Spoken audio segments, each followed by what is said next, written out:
La vie en bleu, Mathieu Moueix. Et c'est toute l'équipe de La Vie en Bleu qui vous accompagne jusqu'à 9h, du lundi au vendredi. Et puis alors le vendredi, écoutez, on est déjà en mode week-end, ou presque, on se fait plaisir. Et aujourd'hui, on va parler photographie culinaire plus exactement, avec l'homme de la situation qui est juste à côté de moi, Jérôme Palais. Bonjour Jérôme. Bonjour Mathieu. Photographe professionnel.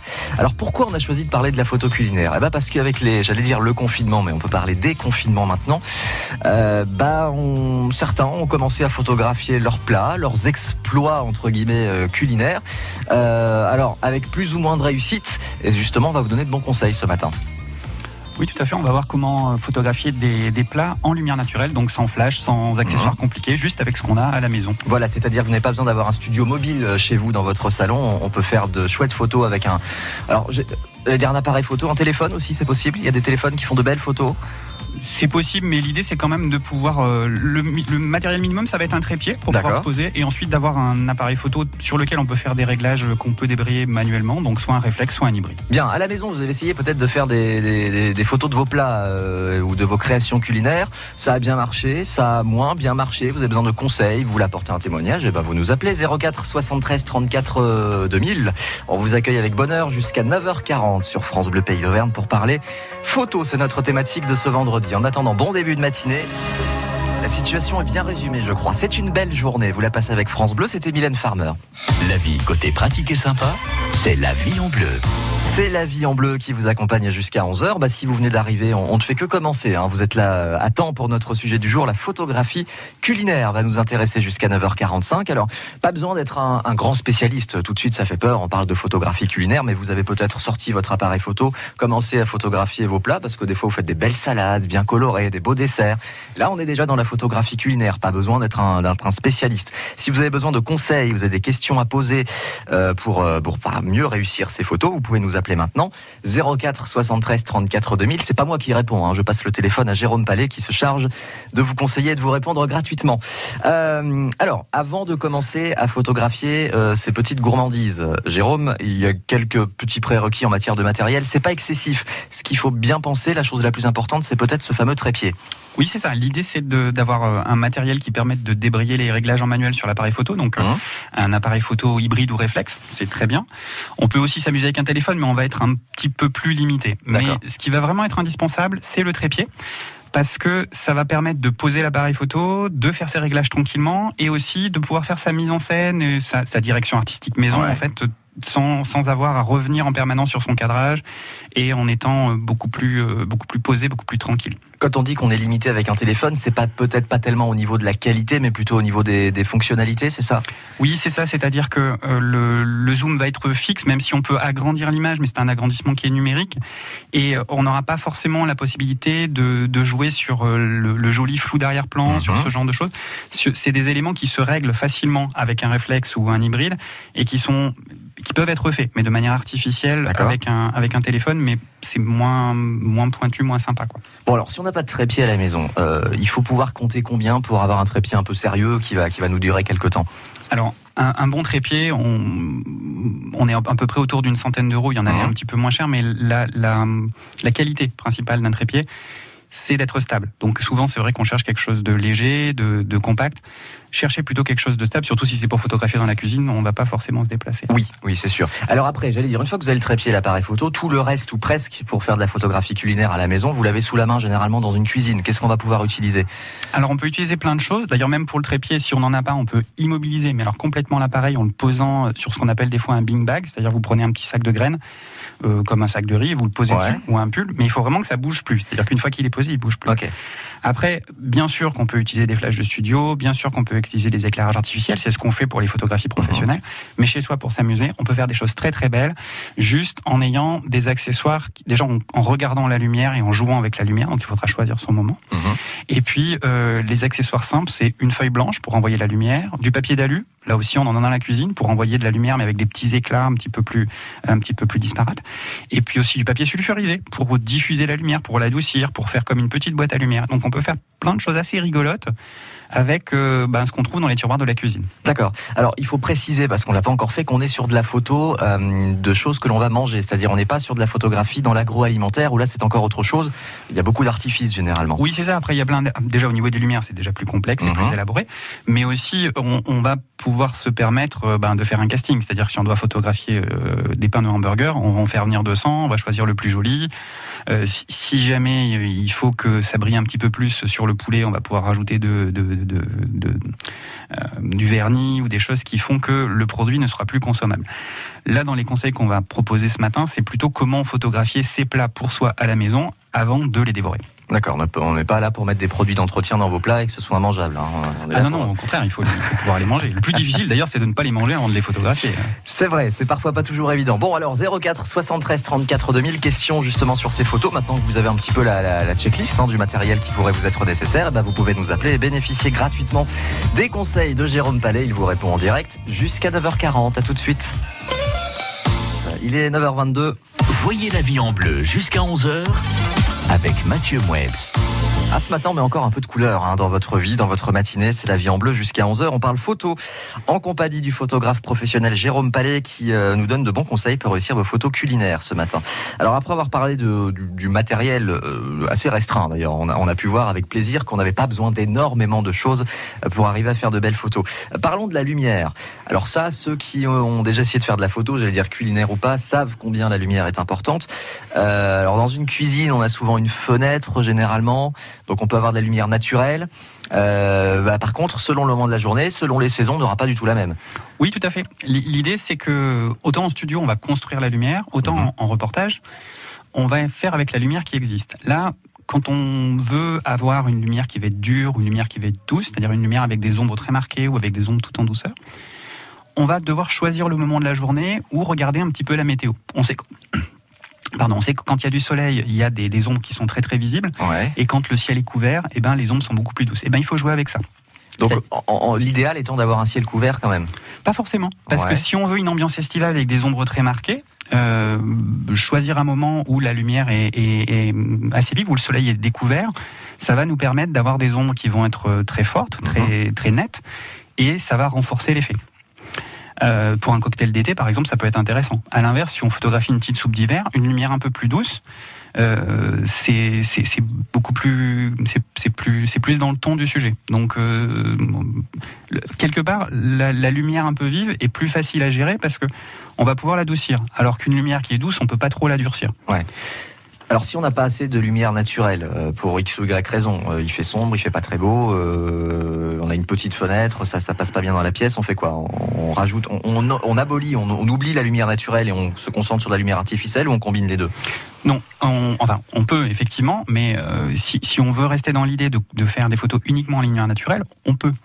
Le fait d'avoir peu de lumière, c'est pas gênant. D'accord. Parce que justement, on a un trépied et parce que on va pouvoir faire entrer la lumière plus longtemps. Donc le fait d'être sur trépied, on va pouvoir utiliser des temps de pause beaucoup plus longs, parfois même de quelques secondes, qui vont nous permettre de laisser rentrer la lumière et de compenser ce manque de lumière. Donc l'appareil photo, il fonctionne comme un robinet à lumière, on laisse rentrer la lumière pendant un certain temps, et s'il n'y en a pas beaucoup, on laisse rentrer plus longtemps, tout simplement. D'accord, voilà pour la lumière. Alors ça, c'est une première chose très importante. Ensuite, on va parler de modelage. Qu'est-ce que c'est que le modelage, Jérôme ? Eh bien, une fois que la lumière elle arrive sur le sujet, on aura des ombres qui vont être plus ou moins dures, plus ou moins douces, et on va pouvoir les adoucir, ou j'allais dire les durcir, mais les durcir c'est un peu plus compliqué avec une lumière naturelle. Mais par exemple, si la lumière arrive sur le sujet et qu'on a une ombre qui est un petit peu marquée, on va pouvoir compenser cette ombre en mettant une feuille blanche qui va renvoyer la lumière. Vous savez, les gens qui bronzent et qui se mettent un petit réflecteur sous le... Oui. Voilà, c'est exactement la même chose. À la limite, si vous en avez un pour bronzer, que vous mettez sous le cou pour bronzer sous le menton, vous pouvez l'utiliser pour déboucher l'ombre. On appelle ça déboucher une ombre. Alors soit avec une feuille blanche toute simple, et plus on la rapproche, plus la lumière va être renvoyée. Ouais. Et si on veut même faire des petits éclats pour donner justement ce côté, comme si c'était de l'eau, vous savez, qui renvoyait la lumière comme au bord d'une piscine, vous avez des reflets qui sont un peu changeants.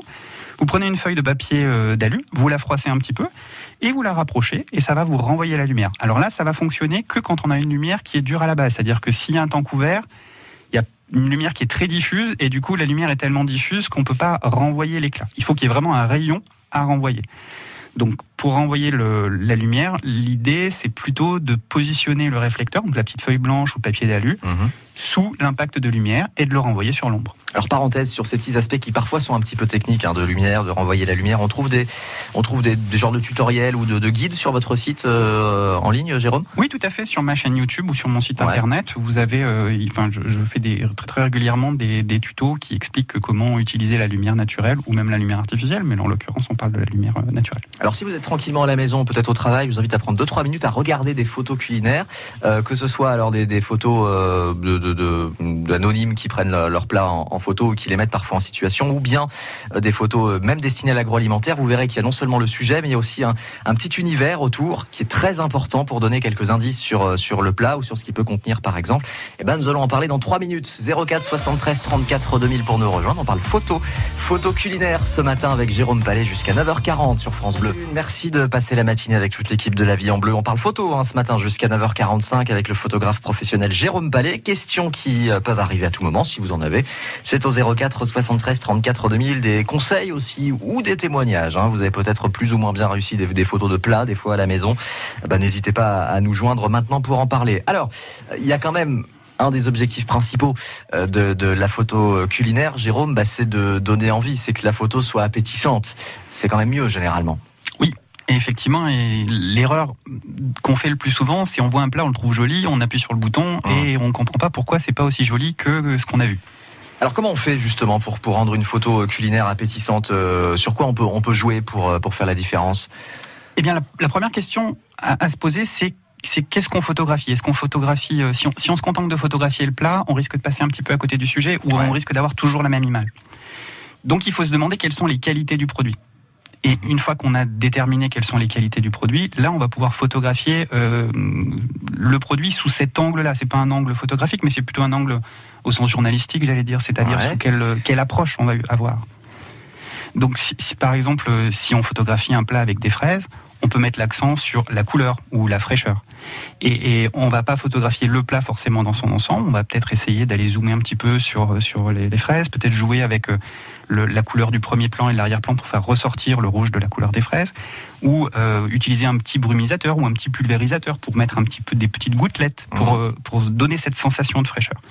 Et l'astuce que je peux donner pour pouvoir déterminer quelles sont les qualités qu'on va mettre en avant, c'est d'essayer de déterminer quelles sont les sensations auxquelles on pense quand on voit le plat. Donc, j'ai un petit acronyme rigolo, c'est GV2, le goût, la vue, le toucher, l'ouïe et l'odorat. D'accord. Et on peut détailler ces différents éléments pour trouver comment donner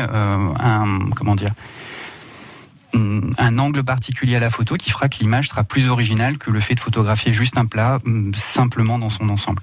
Pas facile ça quand même, d'arriver à savoir ce qu'on veut transmettre à travers une photo, ce qu'on veut mettre en évidence. Alors ça peut être des petites choses simples et encore faut-il y penser. Ça, c'est peut-être la partie la plus difficile, j'allais dire. Oui, alors si on prend les différents éléments, le goût c'est assez simple, c'est l'idée générale. Ouais, d'accord. Voilà, donc ça c'est la première chose qui nous vient à l'idée. C'est souvent assez simple. Ensuite, la vue, là, ça fait appel à la couleur. On en a parlé pour les fraises avec le rouge, mais ça peut aussi être la forme.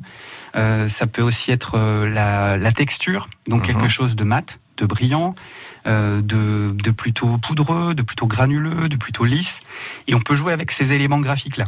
Ensuite, au niveau du toucher, donc là aussi, ça rejoint le toucher, la surface de l'objet, donc plutôt granuleux, plutôt lisse.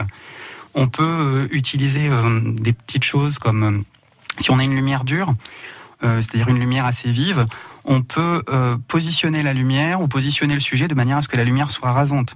D'accord. Ce qui va permettre de révéler ça crée des petites ombres. Sur une orange, par exemple, il y a des petites aspérités. Si on éclaire frontalement l'orange, les ombres vont se remplir avec de la lumière. Enfin, les creux vont se remplir avec de la lumière. Alors que si on met une lumière rasante, c'est comme vous savez, le soleil sur les dunes le soir voilà, ça révèle le volume. C'est exactement pareil. Sauf que c'est à l'échelle d'une orange. Et du coup, on va avoir les petites aspérités qui vont se matérialiser. Alors, ça marche aussi quand on fait des photos devant la glace pour sortir les pectoraux. Si vous mettez une lumière sur le côté, vous aurez tout de suite l'air plus baraqué. C'est pareil, pensez à votre orange et pensez à vos pectoraux, vous allez voir, ça marche tout de suite. J'aime bien ce genre de petites astuces, vous voyez, pour mettre en valeur son corps. corps, par exemple. 9h35 sur France Bleu Pays d'Auvergne. Allez, 04 73 34 2000, il vous reste 5 minutes pour poser vos questions. On parlera encore photo culinaire dans 5 minutes, mais si vous voulez vous intervenir, faites-le maintenant parce qu'après ce sera trop tard. 04 73 34 2000. Jérôme Palais nous accompagne ce matin, il est avec nous jusqu'à 9h45. À tout de suite. On parle photo à la radio ce matin sur France Bleu Pays d'Auvergne avec le photographe professionnel Jérôme Palais, avec vos questions bien sûr au 04 73 34 2000. Et c'est Claude maintenant qui nous rejoint du côté de Cournon. Bonjour Claude. Bonjour. Soyez le bienvenu sur France Bleu Pays d'Auvergne. Vous faites de la photo de temps en temps, Claude, alors? Oui, un petit peu. Ouais. Alors on vous écoute. Jérôme vous écoute, il est prêt à vous répondre. Bonjour Claude. Bonjour Jérôme. Quelle profondeur de champ quel diaphragme, doit-on utiliser pour avoir la profondeur de champ nécessaire pour prendre une assiette et le décor un peu plus loin? Alors, la question, c'est ce qu'on appelle la profondeur de champ, c'est la zone de netteté. C'est-à-dire quand on fait la mise au point sur un sujet, c'est pas net à un endroit précis et tout de suite flou derrière, et c'est pas non plus net partout. On va pouvoir doser cette zone de netteté, cette profondeur dans la netteté, c'est ce qu'on appelle la profondeur de champ. Et donc, Claude a raison, il faut jouer sur l'ouverture de diaphragme pour pouvoir doser cette profondeur de champ. Plus on ouvre le diaphragme, plus la profondeur de champ est étendue, réduite, excusez-moi. Plus on ferme le diaphragme, plus la profondeur de champ est augmentée. Et alors la petite astuce pour savoir comment doser la profondeur de champ, c'est ZOF plus, ZOF moins. Plus on zoome, plus on ouvre le diaphragme, plus l'arrière-plan est flou. ZOF moins, moins on zoome, moins on ouvre le diaphragme, moins l'arrière-plan est flou. Donc la question que vous posez, Claude, elle va dépendre de plusieurs éléments, à quelle distance on se trouve du sujet, de quel objectif quel objectif on utilise, et en fonction de ça, on va fermer le diaphragme pour augmenter la zone de netteté ou l'ouvrir pour la réduire. Sur votre appareil, vous devez avoir ce qu'on appelle un petit testeur de profondeur de champ. Souvent, il y a un petit bouton sur lequel on peut appuyer, qui se situe à l'avant de l'appareil, souvent autour de l'objectif, et qui permet de fermer le diaphragme pour avoir un aperçu de ce qu'il va y avoir sur l'image. Donc, je dirais que vous utilisez quel objectif pour voir vos photos, Claude? 85 mm, mais je travaille toujours en argentique, moi. D'accord. Alors, vous n'allez pas pouvoir faire une photo et regarder le résultat directement comme en numérique. Donc, oui, évidemment. Est-ce qu'il y a ce petit bouton, ce petit testeur de profondeur de champ qui est sur votre appareil photo? Vous avez quoi comme appareil photo? Un Nikon. Oui, mais c'est un réflexe. C'est quel type? Oui. D'accord. Et vous avez un testeur de profondeur de champ à l'avant ou pas du tout? Non. Ok, alors là pour le coup vous pouvez pas avoir une approche empirique en faisant une photo en regardant, vous pouvez pas non plus utiliser le testeur de profondeur de champ.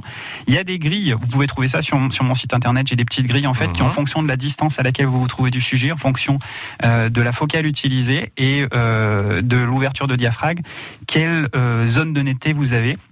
Il y a des petites applis aussi qui permettent de le mesurer.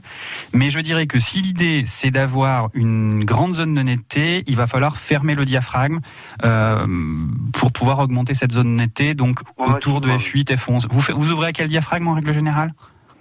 Eh bien, quand je vois la profondeur de champ, je ferme à 16. Et quand je veux que l'arrière-plan soit flou, très flou, je travaille avec 2.8, 3.5. Oui, c'est un macro que vous utilisez, un objectif macro. Oui, ce qui devrait vous permettre de vous rapprocher et donc d'avoir un flou qui va être très très prononcé, très joli. Donc l'approche est bonne. Après, c'est juste une question de dosage. Et si vous voulez doser précisément, soit une petite appli pour le calculer, puisque vous êtes en argentique, soit les petits tableaux que vous pouvez trouver facilement sur mon site internet. Alors le site de Jérôme Palais, pour y accéder, vous tapez Jérôme Palais, P-A-2-L-E dans votre moteur de recherche et vous retrouverez tout ça. Claude, merci. Maintenant, il faut s'occuper du chien. Je vous remercie beaucoup pour la réponse. Merci Claude. Bonne journée Claude. Bonne journée à Cournon, au revoir. Et merci à France Bleu. Et ça nous aura permis de parler justement de profondeur de champ, de diaphragme, des choses auxquelles il faut être un petit peu averti, naturellement, si on veut faire des choses un peu chouettes. Avant de terminer, Jérôme, on va dire 2 mots on a parlé de la photo culinaire, mais quand on regarde une photo culinaire, généralement, il y a toujours un petit environnement autour, des petites choses qu'on peut rajouter, par exemple quand on fait une recette ou qu'on peut mettre de côté et qui vont être vraiment indispensables à la bonne compréhension de la photo au premier coup d'œil. Oui. Très important parce que quand on photographie une soupe, tous les éléments sont mixés et du coup, pour savoir ce qu'il y a dedans, il va falloir donner des indices au lecteur de l'image. Donc, le truc super important, c'est que quand vous faites un plat, quand vous préparez votre recette, gardez des petits ingrédients, vous découpez des pommes, gardez les copeaux, enfin gardez les épluchures, gardez des petits bouts de fraises, des petits bouts de tout ce qui vous a servi, et vous allez pouvoir vous en servir de rappel. C'est-à-dire que le yaourt à la fraise, pour différencier un yaourt à la fraise d'un yaourt à la framboise, il va falloir positionner un petit bout de fraise ou un petit bout de framboise sur le dessus, et à la limite, même si vous voulez tricher, c'est assez rigolo, vous faites la même photo de yaourt, et vous faites une photo avec une fraise, une photo avec une framboise, et vous verrez que vous aurez vous aurez 2 photos de yaourt différents avec la même recette. En fait. Il faut y penser. Alors on a parlé de photos culinaires ce matin. Ceux qui veulent aller plus loin peuvent aller sur votre site. Il y a une vidéo, il y a un petit guide également qu'ils peuvent se procurer. Oui, il y a une vidéo qui explique les bases, et j'ai une petite formation assez rigolote puisque c'est une formation qui est interactive, donc vous pouvez interagir à l'intérieur de la vidéo. Je vous pose plein de questions pour vous aider à progresser, et je vous amène à faire les réglages à l'intérieur de la vidéo pour que vous puissiez construire une prise de vue comme si vous y étiez. C'est assez rigolo. Alors vous allez sur le site de Jérôme Palais pour en savoir plus, et puis il y a les réseaux sociaux aussi, bien sûr. Tout à fait. La chaîne YouTube et puis le groupe sur Facebook qui est très actif. Merci Jérôme. Merci Mathieu. L'émission se réécoute sur francebleu.fr pour tous les bons conseils qu'on vous a donnés ce matin. Et puis vous ne bougez pas, puisqu'après avoir parlé de photos culinaires, on va manger maintenant.